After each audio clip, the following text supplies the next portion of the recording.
Akkam toltanii nagaa jirtu nagaan koo bakka jirtan hundumaatti isin haa qaqqabuun jedhaa maatii yuutuubii waaqumaa kan taatan hundumtinu. Biyya har'aatti egaa waan guddaa tokko isiniif qabadheetanii dhufeen jira. Akkuma jedhamu biyyi lafaa kun waan baay'ee barbaada.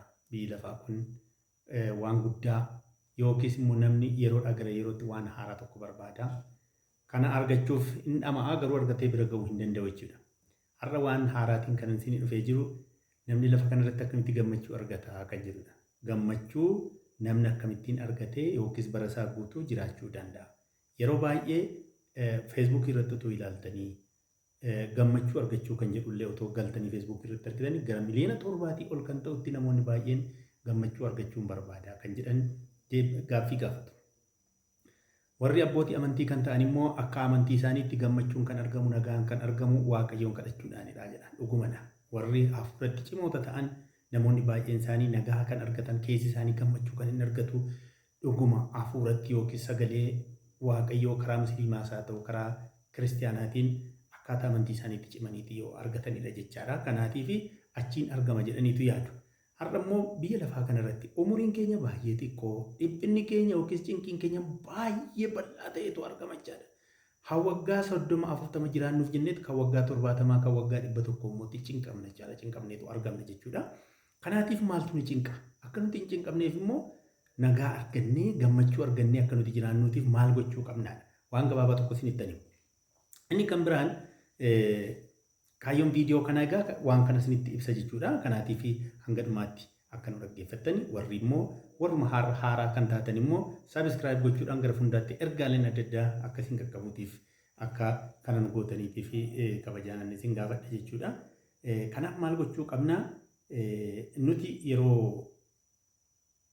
gammachuu kana argachuuf gammachuu fiixa qabeessa kana yookiis immoo nagaa argachuuf keessi keenya jechaadha. Tarii otoo teenyuu sammuu keenya keessatti televezyiinii ilaaluu laata, feesbuukii ilaaluu laata, yookiin immoo instaagiraamii ilaaluu laata, yookiin immoo ka'een takka tapha ilaaluu laata jennee gaaffiin tokko sammuu keenya keessatti nutti dhiyaachuu danda'a. Haa ta'uutii garuu waan hunduma caalaa kanan isin gorsuu barbaadu namni yoomiyyuu miira isaa caalee argamuu qaba. Miira keenya moona yoo argamne gara kamitti socho'uu akka nuti hin dandeenye. Miira keenya akkamitti moona? Gaaffiin sammuu keenya keessatti deebi'u yaatu jechuudha. Feesbuukii ilaali, instaagiraamii ilaali, yookiin haqii tapha ilaali, yookiin immoo waan biraa iddoon taanetti yeroo keenya akka nuti hin gubne yeroo sammuun keenya nu ajaju, yookiin mana dhugaatiitti, yookiin mana caatiitti. Sammuun keenya kun yeroo inni nu ajajutti maal gochuu qabna? Lakki kun hin barbaachisu.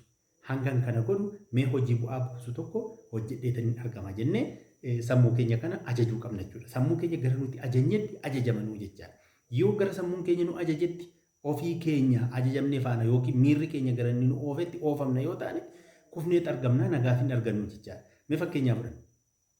Nyaata garmalee beelofneerra yoo taane nyaata beelofne sana yoo akkuma beelofne nyaanne keessi keenya baay'ee gammada. Sababiin isaa maal nyaatichi dhamdhamni isaa gaarii isaa ta'u hin ta'iinis gammanneet arganna. Sababni isaa maaliif? Waan beelofneef.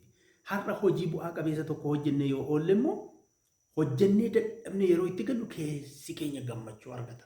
Bakka hin taane yoo oolle bakka hin malle yoo oolle garuu keessi keenya nagaa dhaba inni nu cinqa. Maaliif?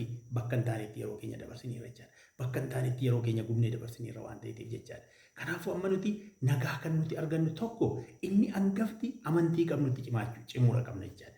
Amantii kamiyyuu qabaadha.